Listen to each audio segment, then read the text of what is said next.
Good morning everyone. Basa na tayo ng kapalaran ni Rap Lion Pagobo Vlogs. November 11, 2021. Sagittarius. Kaba ako Sagittarius. Kopya. November 11, 2021. Mercury conjunct Venus. A gathering of family members should prove to be a happy time. Journalistic fields and communications of all kinds are under a fortunate transit. Invitations received can be very interesting, and you will find that politeness can aid you to make that sale if that is your line of work. Business activities are highly favored and your communicative abilities are highlighted.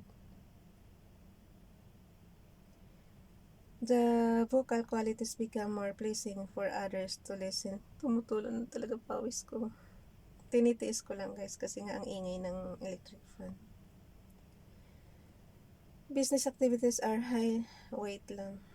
Invitations received can be very interesting, and you will find that politeness can aid you to make that sale if that is your line of work. Business activities are highly favored and your communicative abilities are highlighted. The vocal qualities become more pleasing for others to listen to, and maybe you will choose to write some poetry to express your creativity. Pleasant experiences surround you, and communications are harmonious with others. Take hints from anywhere they come from. They will prove to be beneficial to you. The ability to understand others' point of view is an asset as well now. November 12, 2021. So hanggang November 12 tayo. Maiksi lang naman to eh. November 12, 2021. Mars conjunct Venus. Aggression against others should be avoided, and petty annoyances will be fun if you push issues. It is better to back off for now. Working hard to make things beautiful can be satisfying for you. Don't hurt someone you like by making a ruthless remark. Ayan, iwasan yung masasakit na salita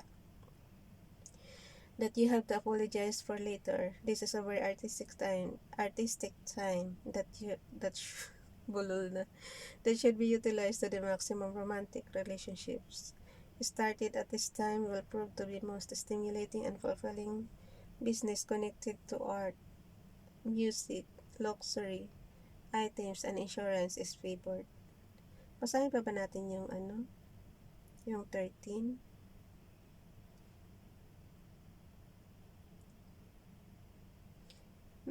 November 13, 2021. So hanggang 13 basahin natin.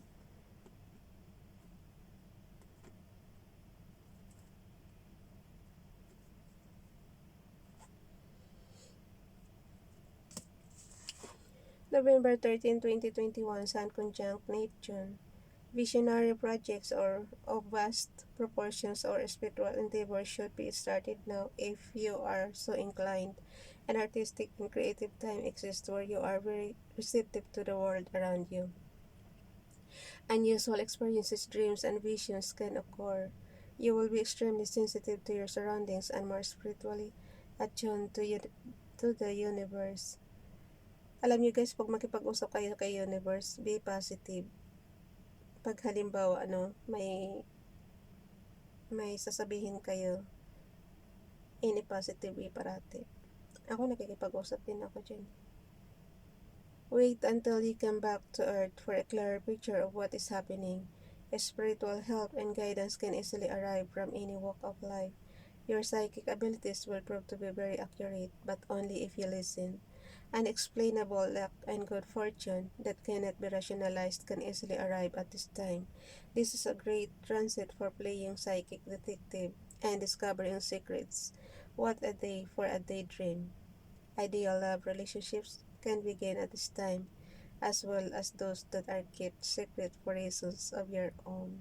Ayan na naman si love. Bye everyone. God bless.